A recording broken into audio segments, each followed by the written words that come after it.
warahmatullahi wabarakatuh. Alhamdulillah. Alhamdulillahilladzi arsala rasulahu bil huda wa dinil haqq liyudhhirahu 'ala ad-dini kullihi wa kafa billahi shahida. Asyhadu an la ilaha illallah wa asyhadu anna sayyidana wa nabiyyana Muhammadan abduhu wa rasuluhu la nabiyya ba'da. Allahumma salli wa sallim wa barik ala hadzal nabiyyil karim Muhammadin wa ala alihi wa sahbihi wa ansarihi wa junudihi wa man jahada fi sabilillahi ila yaumiddin. Amma ba'du, ikhwati fillah rahimakumullah, jamaah yang berbahagia. Salat tarawih merupakan salat yang sangat tinggi pahalanya, besar karunianya, dan juga penting posisinya. Kenapa? Karena janji Allah Subhanahu wa Ta'ala terhadap mereka yang melakukan sholat tarawih ini adalah diampuni dosa-dosanya. Man qama ramadhana imanan wa ihtisaban ghufira lahu ma taqaddama min dhanbihi. Siapa yang menjalankan ibadah di malam hari bulan Ramadan, maka Allah akan hapuskan dosa-dosanya. Nah, lebih jauh tentang bagaimana, apa, dan seperti apa sholat tarawih itu, kita akan bahas insya Allah dalam beberapa menit ke depan ini. Saya akan mulai tarawih ini dari pengertiannya secara bahasa dan secara istilah. Para ulama ahli bahasa mengatakan bahwa tarawih itu adalah bentuk jamak dari bentuk tunggalnya, yaitu tarwihah. Dan tarwihah ini secara bahasa artinya adalah istirahat. Jadi sholat tarawih itu adalah sholat yang banyak istirahatnya. Tetapi secara istilah dalam ilmu fikih, Al-Imam An-Nawawi menyebutkan dalam syarah beliau Al-Majmu' Syarah Al-Muhadzab bahwa yang dimaksud dengan tarawih itu adalah qiyamu syahri Ramadhan, melakukan sholat sunnah yang hanya dilakukan di dalam bulan Ramadan. Jadi kalau di luar Ramadan namanya bukan tarawih. Yang disebut tarawih hanyalah yang memang di dalam Ramadan, masna 2 rakaat. Ala ikhtilafin bainal fuqaha'i, yang mana ada perbedaan pendapat di antara para fuqaha fi adadi rakaatiha, dalam menetapkan jumlah rakaatnya, wa fi ghairi dzalika minal masail, dan juga dalam beberapa hal yang terkait dengan detail atau rincian dari sholat tarawih itu. Tapi yang menjadi inti adalah bahwa itu adalah sholat sunnah yang dilakukan pada malam hari bulan Ramadan dan bukan di luar bulan Ramadan. Itu yang pertama terkait dengan masalah pengertian. Adapun yang kedua, kita bicara tentang bagaimana pensyariatannya. Pensyariatan sholat tarawih ini mengalami 2 fase. Fase pertama yaitu fase yang terjadi di zaman Rasulullah Shallallahu Alaihi Wasallam, dan fase yang kedua adalah di zaman Khalifah Umar ibn Khattab radhiyallahu anhu. Di masa Rasulullah, tarawih itu disyariatkan bersamaan dengan pensyariatan puasa Ramadan. Jadi pada bulan Sya'ban, Allah Subhanahu wa Ta'ala menurunkan ayat, ya ayyuhalladzina amanu kutiba alaikumus syiyamu kama kutiba alal ladzina min qablikum la'allakum tattaqun. Masuk bulan Ramadan, Rasulullah dan para sahabat untuk pertama kalinya melaksanakan puasa Ramadan. Itu kejadiannya pada tahun kedua sejak Nabi hijrah ke Madinah. Artinya selama 13 tahun di Mekah belum ada puasa Ramadan, dan otomatis juga belum ada yang namanya sholat tarawih. Setelah hijrah, tahun kedua turunlah ayat itu. Barulah kemudian Rasulullah menjalankan puasa bulan Ramadan otomatis juga malam harinya itu Rasulullah melaksanakan sholat tarawih. Cuma yang jadi masalah, Rasulullah baru 3 hari menjalankannya, kemudian menghentikan sholat tarawih itu.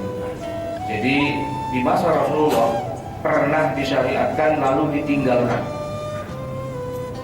Ditinggalkannya sholat tarawih itu tentu ada sebab-sebabnya yang nanti akan saya bacakan hadisnya. Tapi yang jelas hanya 3 hari saja sholat tarawih itu dilakukan di masa Rasulullah. Kemudian sampai Rasulullah meninggal dunia di tahun ke-10 Hijriah tidak ada dijalankan sholat tarawih setidak-tidaknya di dalam Masjid Nabawi secara berjamaah. Dan kita tentunya tidak menemukan dalil yang sahih apakah Rasulullah atau para sahabat mengerjakannya sendiri-sendiri di rumah atau tidak. Karena wujud yang nyata dari sholat tarawih itu sebenarnya adalah sholat berjamaah di masjid bersama-sama dengan imam rawatib. Kemudian Rasulullah wafat, digantikan pemerintahannya itu oleh Khalifah Rasulullah, yaitu Abu Bakar As-Siddiq radhiyallahu anhu. Selama 2 tahun masa kepemimpinan Abu Bakar, sholat ini pun juga tidak pernah dikerjakan lagi di Masjid Nabawi. Lalu wafatlah Abu Bakar dan digantikan oleh Khalifati Rasulillah, pengganti dari penggantinya Rasulullah, yaitu Umar ibn Khattab radhiyallahu anhu. Nah, pada tahun kelima dari masa kepemimpinan Umar yang 10 tahun itulah kemudian Umar menghidupkan kembali sholat tarawih yang sudah terputus sepanjang belasan tahun itu. Karena waktu pertama kali diperintahkan itu tahun kedua Hijriah, tahun ke-10 Hijriah Rasulullah wafat, berarti itu 8 tahun. Kemudian masa kepemimpinan Abu Bakar 2 tahun, berarti 10 tahun. Sampai kepada Umar, itu di tengah-tengah masa kepemimpinan Umar tahun ke-5.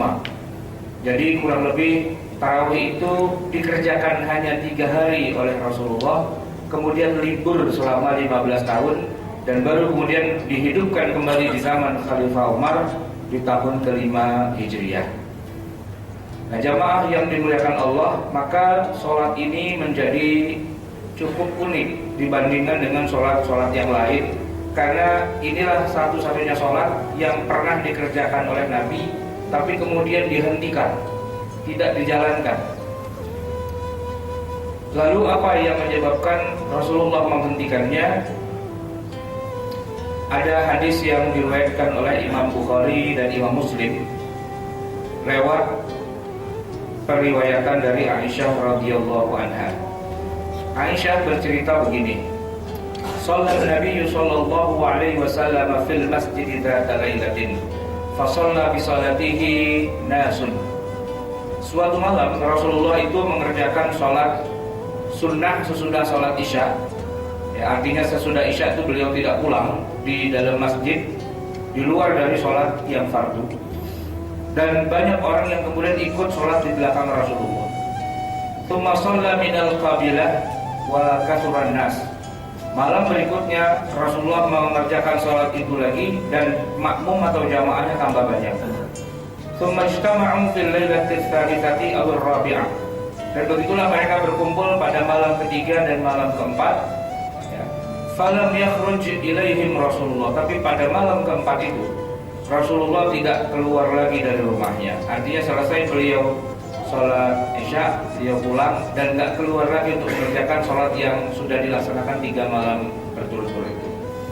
Falamma asbaha, ketika subuh, qala qad ra'aytu alladhi sana'tum. Kata Nabi, saya tahu apa yang sudah kalian lakukan tadi malam. Maksudnya semua sudah berkumpul siap untuk mengerjakan sholat tarawih bersama Nabi. Ternyata Nabi tidak melaksanakannya dengan tidak keluar dari rumahnya, dan akhirnya kemudian mereka satu persatu pulang. Saya tahu apa yang sudah kalian lakukan tadi malam, yaitu gagal menjalankan sholat tarawih.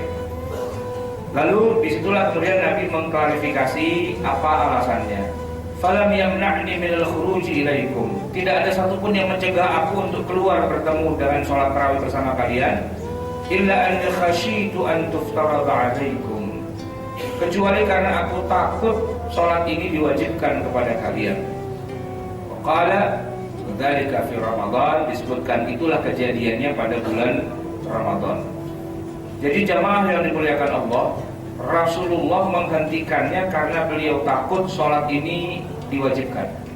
Oleh karena itu beliau tidak mau sholat. Ini dalam proses tasyri', dalam proses diturunkannya wahyu, diperintahkannya syariat Islam. Ternyata Rasulullah SAW juga melakukan rekayasa agar jangan sampai ada hal-hal yang sekiranya memberatkan umatnya. Dan ini bukan kali yang pertama, ya. Yang pertama sudah pernah terjadi ketika beliau Mi'raj, diperintahkan untuk sholat 50 waktu. Lalu Nabi Musa mengatakan, umatmu tidak akan kuat mengerjakan sehari semalam 50 waktu, mintalah keringanan. Nah, karena ini masih proses, belum penyempurnaan, masih memang dalam masa bisa berubah, Rasulullah kemudian meminta keringanan dan diringankan, diminta lagi, diringankan lagi sampai tinggal 5 waktu saja. Cuma bedanya ketika kali pertama itu Rasulullah memang ada mentornya, ada yang ngajarin, yaitu Nabi Musa alaihissalam, yang memberikan motivasi, dorongan, dan tentu saja semangat kepada Nabi untuk berusaha menawar perintah-perintah itu, dan berhasil. Dari 50 waktu hanya tinggal 5. Pengalaman dari kondisi yang seperti itu, Rasulullah kemudian ketika malam bulan Ramadan, besoknya diwajibkan puasa, beliau berhati-hati. Beliau tidak menjalankan sholat kecuali beliau yakin nanti para sahabatnya atau umatnya bisa mengerjakan sholat seperti beliau. Oleh karena itulah maka ketika beliau melihat jamaahnya makin banyak, justru beliau menghentikan. Kenapa? Karena takut tiba-tiba Jibril turun lalu bilang, Muhammad wajib ya. Kalau sampai diwajibkan begitu, itu agak susah nolaknya. Kenapa? Karena sudah ada di bumi. Dulu waktu sholat 50 waktu gampang ditolaknya karena belum turun ke bumi syariatnya, masih di langit. Ibarat kata SK-nya belum keluar, belum distempel, belum ditandatangani, masih seprindik baru surat perintah untuk mentindiki, belum distempel. Tapi kalau sudah turun suratnya, SK-nya di bumi, itu udah susah di otak-atiknya. Oleh karena itu biar jangan sampai nanti turun SK perintah mewajibkan sholat fardu tarawih di bulan Ramadan, Nabi langsung hentikan agar jangan sampai nanti ada semacam legitimasi dari Allah untuk mewajibkannya. Di situ seni bagaimana syariat itu diturunkan dengan proses, dan bukan sekedar Allah menetapkan begitu saja, tapi juga ada interaksi lewat Rasulullah SAW, di mana Rasulullah sebagai pelaksana di lapangan itu juga ternyata punya akses, punya pengaruh, dan juga punya istilahnya hak wewenang untuk menentukan juga seperti apa syariat yang ditetapkan kepada mereka. Misalnya katakan yang sederhana begini, awalnya Allah tidak menyuruh kita sholat menghadap Ka'bah awalnya, tapi kemudian Rasulullah sebagai orang Arab, beliau masih punya kebanggaan terhadap situs-situs kearaban. Beliau lebih cinta Ka'bah daripada Baitul Maqdis. Wajar karena beliau bukan orang Yahudi, bukan orang Nasrani, bukan orang berdarah Bani Israel. Beliau lahir di tengah masyarakat Arab yang budayanya itu datangnya ke Ka'bah, pusat peribadatannya Ka'bah. Tapi ternyata begitu Allah turunkan wahyu dan Allah perintahkan untuk sholat pertama kali, ternyata Allah nyuruhnya menghadapnya bukan ke Ka'bah, tapi Baitul Maqdis. Buat Nabi ini nggak sesuai. Makanya Rasulullah sering kali, walaupun tidak diucapkan dengan kata-kata, beliau sering dengan gaya tubuh, bahasa tubuh, itu seperti dalam tanda petik seperti protes atau minta digantilah, kalau bisa jangan ke Baitul Maqdis. Bagaimana gerakan tubuh beliau? Begini, kalau Baitul Maqdis adanya di sebelah sana, di sebelah utara, maka Nabi kalau sholat itu selalu menghadap utara, tapi di belakangnya Ka'bah. Sehingga beliau kalau sholat ke Baitul Maqdis, sekalian menghadap Baitul Maqdis, menghadap Ka'bah juga. Tapi ketika beliau pindah hijrah ke Madinah, dan ternyata Madinah itu adanya di sebelah utara Makkah dan Baitul Maqdis adanya di utaranya lagi, Rasulullah tidak bisa mengcombine dua hal ini. Tidak bisa sambil menghadap Baitul Maqdis menghadap juga ke Ka'bah, karena Baitul Maqdis di utara, Ka'bah adanya di selatan. Oleh karena itulah bahasa tubuh Nabi itu jadi aneh. Sedikit-sedikit menatap ke langit lagi sholat, sedikit-sedikit menatap ke langit, gitu kan? Ini kalau pakai bahasa tubuh ya diterjemahkan jadi bahasa lisan, maksudnya begini: ya Allah, kesonoin dong kiblatnya, gitu. Ya Allah, kesonoin dong kiblatnya, gitu. Tapi Nabi tidak mengucapkannya dengan lisan, mengucapkannya dengan bahasa tubuh. Maka Allah menjawab dalam Al-Quran, qad nara taqalluba wajhika fis sama. Iya, aku lihat kamu tuh naikkan kepalamu melihat-lihat ke atas langit. Tahu maksudnya, minta dipindahin kan kiblatnya dari Baitul Maqdis ke Ka'bah. Iya udah, sekarang menghadaplah kamu ke Ka'bah. Iya, bagaimana Rasulullah ikut berpengaruh dalam menetapkan syariat, gitu ya. Tidak ujuk-ujuk Allah maunya begini lalu Rasulullah diam, ya udah jalanin. Enggak juga. Sebagai Nabi, beliau punya hak juga untuk nawar. Pertama ketika sholat 5 waktu, ya kan? Yang kedua tentang Ka'bah, arah kiblat, dan yang ketiga tentang tarawih. Cuman Nabi dalam posisi tidak nawar. Ya, posisinya adalah tidak nantangin Allah, gitu loh. Kalau beliau sok-sokan pakai main sholat tarawih yang lama, yang panjang di bulan Ramadan, ya tiap malam, awalnya kan bukan kewajiban. Kalau tiba-tiba turun wahyu, Jibril bilang, iya wajib, itu susah jawabnya, susah nolaknya. Kenapa? Lagian belagu sih pakai main sholat segala, akhirnya diwajibin deh. Nah begitu kan. Jadi daripada ntar jadi wajib, mendingan kita nggak usah bikin gara-gara, nggak usah nantangin Allah. Ya, kalau emang bakalannya kita nggak kuat, udahlah nggak usah dikerjakan saja. Ya terlanjur sudah 3 kali cukup, setelah itu no. Gitu kata Nabi dalam hadis yang diriwayatkan oleh Bukhari dan Muslim. Maka sejak saat itu Rasulullah dan para sahabat tidak pernah lagi mengerjakan sholat tarawih berjamaah di masjid. Nah, barulah 15 tahun kemudian setelah Nabi wafat, setelah rasa takut diwajibkan itu sudah tidak beralasan lagi, lantaran nabinya sudah tidak ada. Kalau para sahabat itu mengerjakan sholat tarawih, tidak mungkin akan terjadi perubahan status hukum.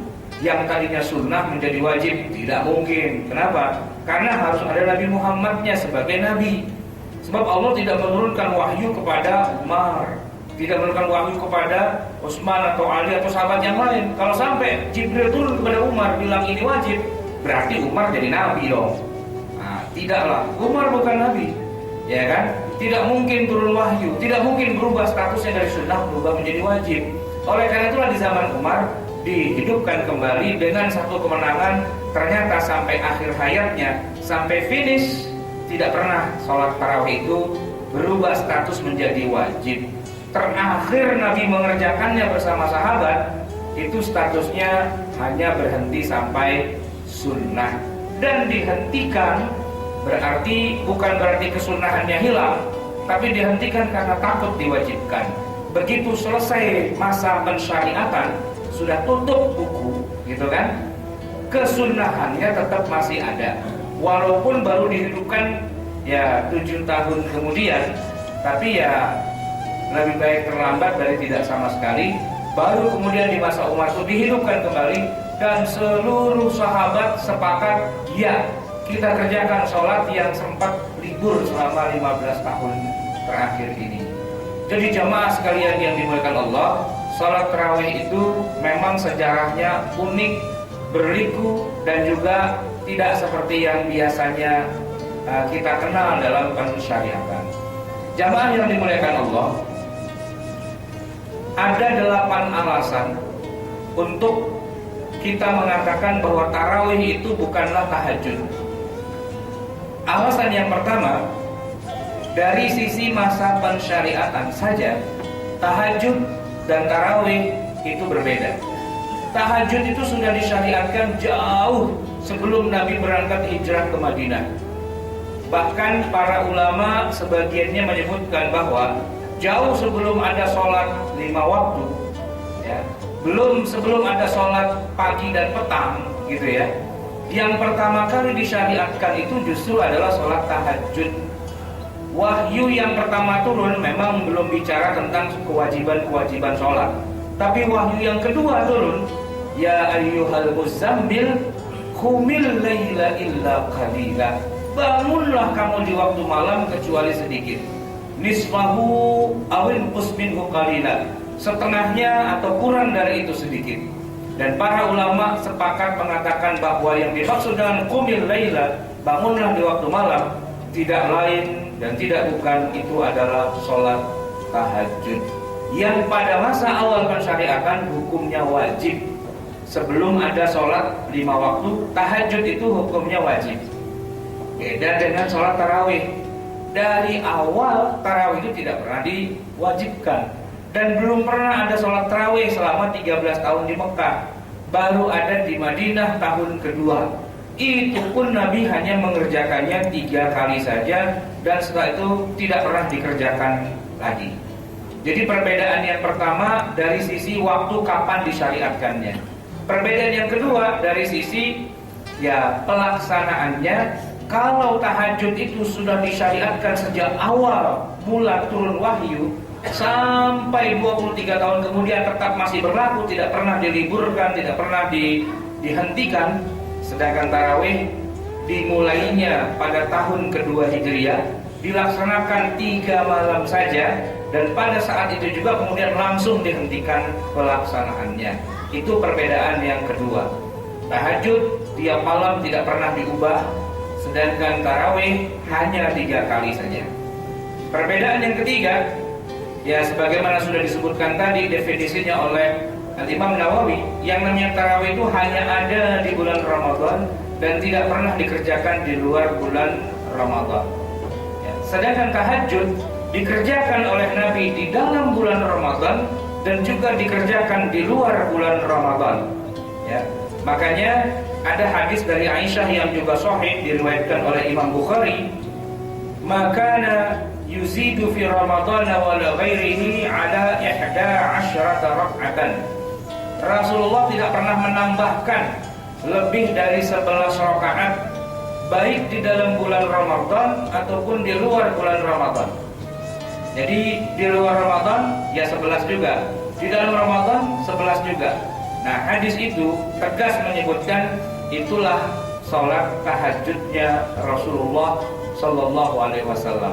Kalau itu dikatakan sebagai sholat tarawih, maka hadisnya menjadi tidak tepat.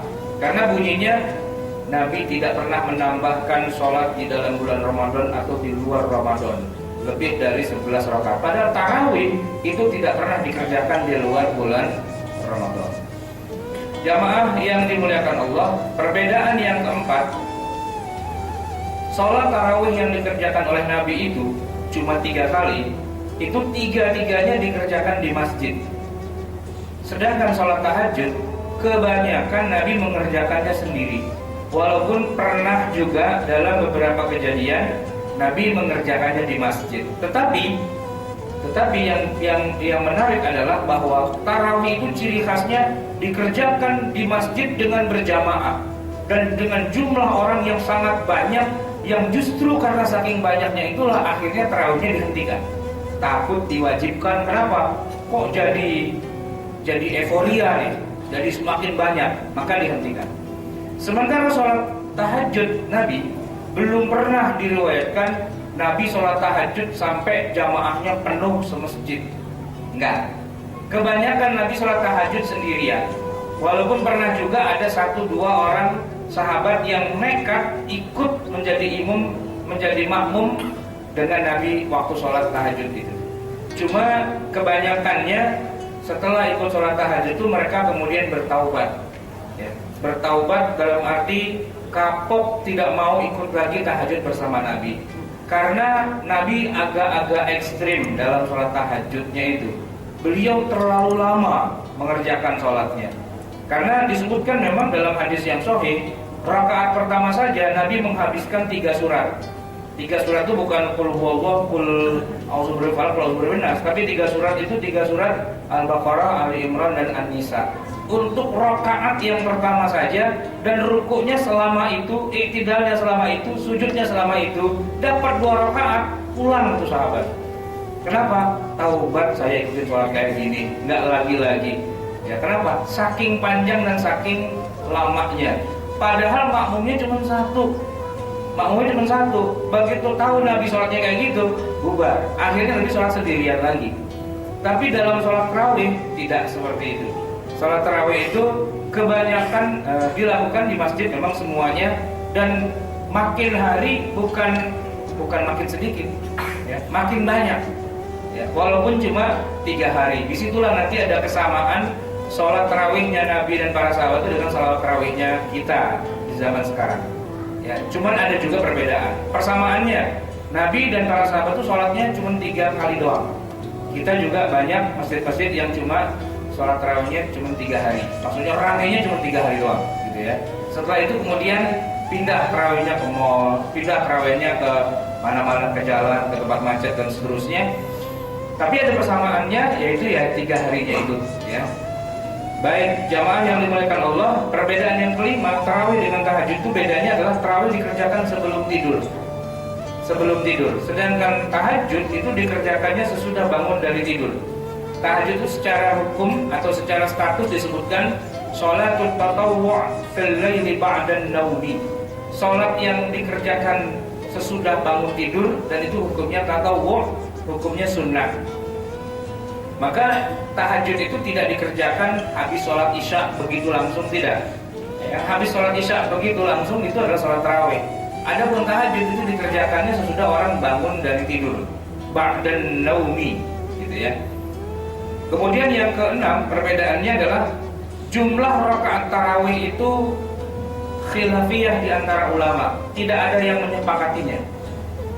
Sedangkan jumlah sholat tahajud pasti, yaitu 11 rakaat menurut satu riwayat, atau 13 rakaat menurut riwayat yang lain. Tapi antara 11 dan 13 itu tidak ada disebutkan Nabi sholat tahajud itu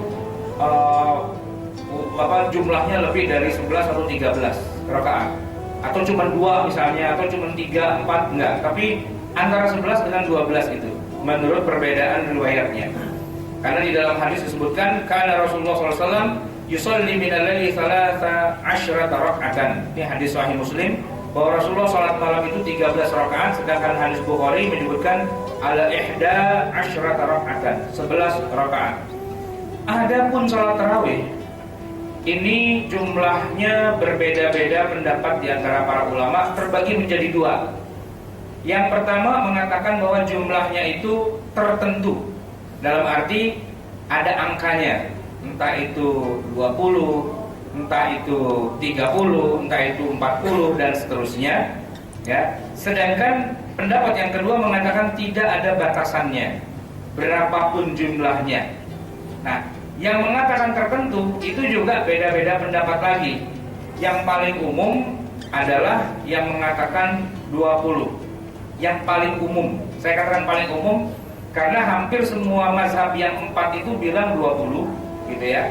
Tetapi Imam Malik rahimahullah di Madinah itu menambahinya menjadi 36.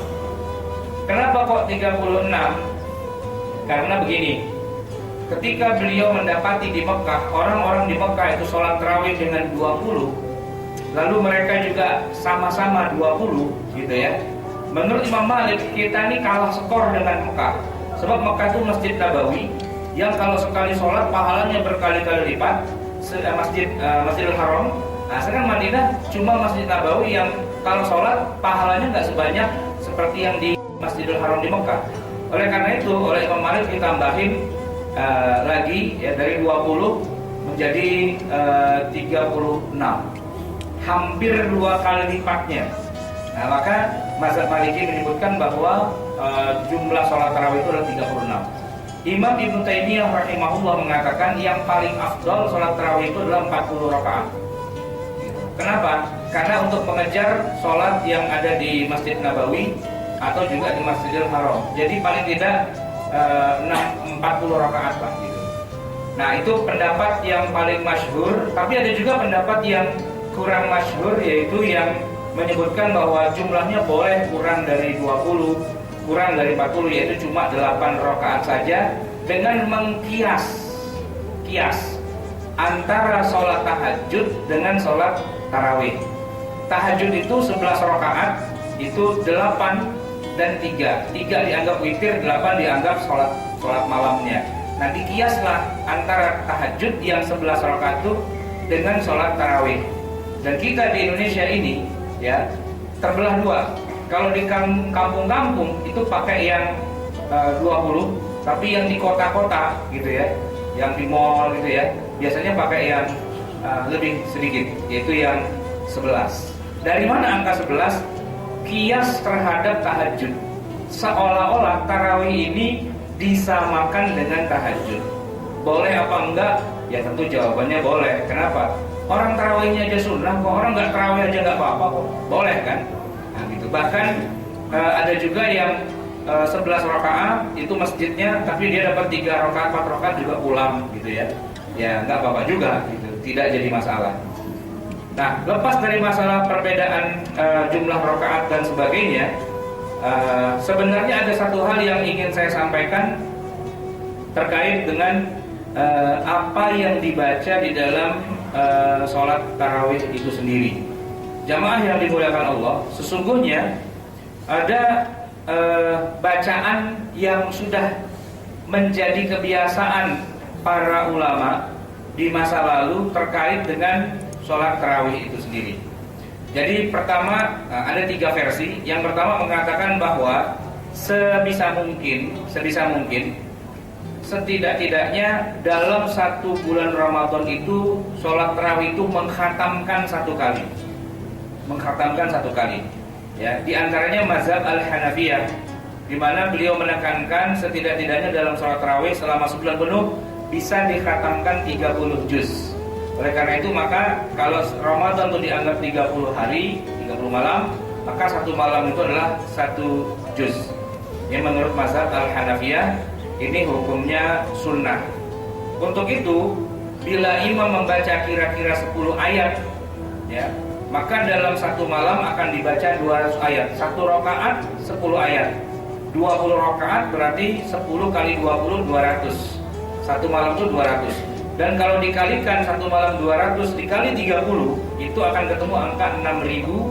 Dan Al-Quran itu jumlah ayatnya kurang lebihnya 6.000 lebih.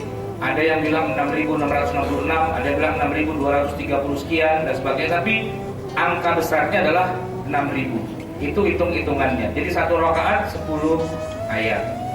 Tapi ada pendapat yang kedua, yang ini merupakan pendapat Khalifah Umar Ibnul Khattab radhiyallahu anhu, di mana beliau mengatakan setidak-tidaknya dalam 1 bulan itu jangan 1 kali khatam, tapi 3 kali khatam. Jadi kalau sholat tarawihnya 20 gitu ya, ya imamnya membacanya 1 rakaat 30 ayat. 30 ayat dikali 20 berapa itu? 600 ya. Nah, 600 dikali 10 hari berarti 6.000. Jadi selama bulan Ramadan 3 kali khatam. Dan yang paling afdol memang baca Quran itu bukan baca begitu. Yang paling afdol baca Quran itu sambil sholat. Itu pahalanya double tuh ya. Nah, artinya kalau kita baca sendiri Quran biasanya saya nggak tahu kalau antum, biasanya sih dapat 2 halaman langsung ngantuk gitu. Karena Quran itu biasanya kitab pengantar tidur gitu ya. Tiba-tiba hurufnya jadi pada hilang gitu, atau bergeser-geser ke sana kemari gitu kan. Tiba-tiba gelap, maksudnya udah ngorok gitu kan. Itu Quran out di mana gitu, orang yang baca out di mana, niat sudah dapat gitu. Semoga Allah mencatat niat baik kita yang maunya sehari itu dapat 2 juz 3 juz, tapi pada 2-3 halaman ternyata sudah menghadap Allah Subhanahu wa taala. Dalam arti tertidur lelap gitu kan. Bangun-bangun udah dikit lagi maghrib gitu. Nah, itu pendapat yang kedua, setidak-tidaknya 3 juz dalam satu malam, sehingga 10 malam selesai satu Al-Quran. Besoknya begitu lagi, 10 malam yang kedua, besoknya begitu lagi 10 malam yang ketiga, sehingga 1 bulan bisa khatam 3 kali. Terus terang saya belum pernah ikut yang seperti itu. Saya pernah ikut yang pertama saja, yang 1 malam 1 juz. Itu pun enggak lengkap tiap malam gitu ya. Jadi belum pernah menghatamkan Al-Quran dalam posisi sambil sholat selama 1 bulan tuh khatam gitu ya. Makanya saya sangat kagum dengan teman-teman yang bisa menjalankan odoj. Odoj itu one day one juz gitu ya. Cakep gitu ya. Apalagi kalau itu bisa dikerjakannya sambil sholat, lebih mantap lagi gitu. Dan setelah itu nggak usah pakai lapor-lapor pada siapa, lapornya sama Allah aja gitu loh. Sambil sholat, sambil baca Quran 30 juz selama sebulan. Jadi tiap malam tuh ngabisin 1 juz, 30 malam 30 juz. Wah itu cakep. Cuman kadang-kadang penyakitnya begini, hangat, ayam. Biasanya begitu ya. Awalnya semangat gitu kan, begitu besoknya udah lain judul lupa gitu. Nah, pendapat yang ketiga, ini pendapat yang paling saya dukung secara pribadi. Ya, antum mau dukung boleh, enggak juga enggak apa-apa. Antum dukung yang pertama bagus, dukung yang kedua bagus, tapi saya mendukung yang ketiga. Pendapat yang ketiga ini adalah lebih utama membaca ayat Al-Quran yang pendek-pendek saja, gitu ya. Ya, ini saya sangat mendukung nih, ya. Alasannya terkait dengan pendeknya bacaan ayat Al-Quran dalam tarawih, bahwa sholat sunnah itu ditegakkan di atas prinsip takhfif, yaitu meringankan, bukan memberatkan. Sehingga bacaan sholat tarawih itu lebih baik seperti sholat biasa lah, sholat zuhur atau sholat maghrib, sholat isya, ya, nggak usah kepanjangan. Ya, yang pendek saja seperti kita sholat fardu biasa. Alasan lain adalah bahwa kita ini hidup bukan di zaman para sahabat.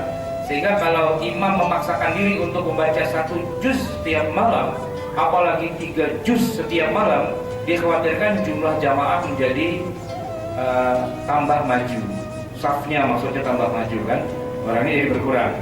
Padahal dibandingkan dengan sholat yang tidak terlalu banyak jumlah rakaatnya, ya, itu lebih utama sholat yang lebih banyak jamaahnya, ya.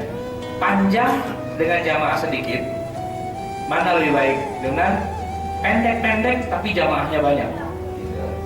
Nah, di sini para ulama umum mengatakan yang penting jumlah jamaahnya lebih banyak, walaupun bacaannya pendek-pendek. Walaupun itu khilafiyah ya. Terus terang saya mendukung pendapat yang kedua, yaitu yang pendek-pendek saja. Tapi saya tidak mendukung pendapat yang keempat, makin pendek makin bagus. Nah, itu tidak. Maksudnya apa? Ya, Fatihah 1 nafas, kemudian suratnya juga 1 nafas, bahkan bukan 1 nafas, 1 ayat, gitu kan? Wallahu amin, qul huwallahu ahad, Allahu akbar, sami Allahu liman hamidah, Allahu akbar, gitu kan? Kita baru takbiratul ihram, imam udah tahiyat, gitu kan? Nah, itu pendapat yang keempat, ini di luar mainstream lah, gitu ya. Jadi ada pendapat pertama, 1 malam 1 juz. Pendapat kedua, 1 malam 3 juz. Nah, pendapat ketiga sama dengan sholat biasanya, gitu loh. Pendapat keempat lebih cepat speednya dari yang biasanya, gitu ya. Baik jamaah sekalian yang dimuliakan Allah, ini yang menarik adalah dari tadi kita ngomong tarawih. Apa sih maksudnya tarawih itu? Tadi kan disebutkan tarawih itu artinya istirahat. Lah, apa hubungannya antara sholat tarawih dengan istirahat? Ini penting, Pak. Kenapa kok disebut dengan sholat istirahat? Biasanya sholat itu dikasih nama memang yang terkait dengan apa yang ada esensinya pada sholat tersebut. Misalnya kita sebut sholat gerhana karena ada gerhana matahari. Kita sebut sholat jenazah karena ada jenazahnya, gitu kan? Kita sebut sholat istisqa, minta hujan, gitu ya, karena emang kita kekeringan. Nah, pertanyaannya, sholat tarawih itu apa hubungannya dengan istirahat? Ternyata para ulama memang menamakan sholat itu dengan istilah tarawih. Rupanya sholat itu memang diselingi dengan istirahat-istirahat. Karena jumlah rakaatnya banyak, tadi ada yang bilang 20, 36, 40 dan seterusnya. Nah, oleh karena itu sholat itu tidak bisa dikerjakan langsung 20 rakaat tanpa salam, nggak boleh gitu. Sholat malam itu harus mengacu sebagaimana sabda Nabi, sholatul laili masna masna. Sholat malam itu dikerjakan 2 rakaat salam, 2 rakaat salam. Nah, agar tidak kecapean, agar tidak ngos-ngosan, agar nggak kemudian orang itu jadi males gitu ya. Nah, para ulama kemudian melihat bahwa ternyata para salafun soleh dulu kalau sholat tarawih itu nggak buru-buru, dapat 2 rakaat salam, kemudian mereka salat lagi dapat 2 rakaat salam, 4 rakaat istirahat. Dan istirahatnya serius, dalam arti bukan cuma sekedar duduk sebentar terus berdiri lagi, enggak. Setidak-tidaknya lamanya istirahat itu seperti lamanya sholat. Lamanya istirahat seperti lamanya sholat. Jadi kalau katakanlah satu sholat 1 rakaat itu dapat, katakanlah misalnya ya, 1 rakaat itu 3 menit misalnya. Berarti kan 1 rakaat 3 menit, 2 rakaat 6 menit. Nah kemudian sholat lagi 2 rakaat lagi, 6 tambah 6 12 menit. Istirahatnya ya 12 menit itu, biar pulih keadaannya. Lalu kemudian sholat lagi 2 rakaat salam, 2 rakaat salam, istirahat lagi. Jadi panjang nih istirahatnya. Nah, oleh karena itu disebut dengan tarawih, sholat yang ada istirahatnya, ada istirahatnya, ada istirahatnya, ada istirahatnya, sholat yang banyak istirahatnya. Itu sebenarnya kenapa kok dinamakan dengan tarawih, gitu ya. Tapi seandainya tidak banyak istirahatnya, ya sah-sah aja sih. Seperti musola dekat rumah saya, musola Darul Arqam, itu 20 rakaat Pak, ya, cepat sekali, hanya 20 menit. Karena dia menghilangkan istirahatnya. Kata imamnya, saya tanya kan, Pak Imam, kan sholat tarawih itu harusnya ada istirahatnya. Ini kenapa kok nggak pakai istirahat gitu ya? Jadi imam tahiyat akhir itu dia baca Assalamualaikum warahmatullahi, Assalamualaikum warahmatullahi. Kita kan belum selesai nih baca tahiyat akhir gitu ya. Dia sudah berdiri lagi. Kita belum salam, kita lagi salam. Assalamualaikum warahmatullahi. Dia sudah Allahu Akbar gitu. Nggak ada istirahatnya sama sekali. Tapi apa jawaban beliau? Gini aja Ustaz, kan tetap kita pakai istirahat, cuman istirahatnya kita rapel. Setelah 20 rakaat kita capek, nah silakan istirahat, pulang gitu. Sekalian pulang gitu. Oh gitu. Jadi teman-teman ya, masyarakat yang pengen buru-buru ada urusan, tapi juga masih pengen sholat tarawih, kesini aja. Habis sholat isya kita langsung tancap gas. Sholat isya tuh, Assalamualaikum warahmatullahi wabarakatuh. Cuman Allahumma antas salam wa minkas salam. Yuk mulai tarawih, mulai kan. Nah isya waktu itu kan kira-kira jam 7:15 gitu kan. Sholat tarawih 20 menit, berarti kan jam 7:35 sudah selesai. Hebat kan, super express kan. Saya tanya istirahatnya mana? Ya sesudah itu kita istirahat katanya. Tidur aja atau pulang atau bagaimana terserah. Nah jamaah yang dimuliakan Allah. Jadi itulah kurang lebih terkait dengan sholat tarawih. Insya Allah nanti pada kesempatan berikutnya kita akan membahas sholat yang dekat dengan sholat tarawih, yaitu sholat tahajud.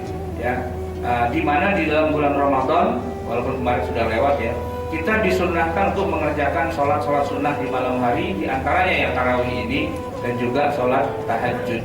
Tarawih, tahajud, masing-masing punya keberkahan, pahala, dan keutamaan sendiri-sendiri yang kemudian oleh Nabi dirangkum, siapa yang mendirikan sholat di malam bulan Ramadan, Allah ampuni dosa-dosanya yang sudah lampau. Baik, sampai di sini. Sebelum saya akhiri, mungkin ada pertanyaan dari jamaah. Kalian tafadhol, silakan. Atau saya kembalikan dulu kepada pimpinan acara. Terima kasih Ustaz atas paparan yang bermanfaat. Tafadhol bagi siapa yang mau bertanya, silakan. Assalamualaikum warahmatullahi wabarakatuh. Ustaz, kalau sholat tarawih ini ada titipan ini pertanyaan. Ada yang setelah salam istirahat 2-3 menit terus naik. Ada yang setelah salam terus baca sholawat Allahumma sholli ala Muhammad wa ali Muhammad. Ada begitu. Ini datangnya dari mana? Terus apa alasan dan mohon dijelaskan Ustaz. Terima kasih. Sholawat di antara sela-sela istirahat itu tidak ada dalilnya Dalam arti kita tidak menemukan bahwa misalnya sebuah hadis menyebutkan setiap 4 rakaat Nabi beristirahat dan kemudian baca ya Rofiqil, Mustafa, balik mako, tidak enggak.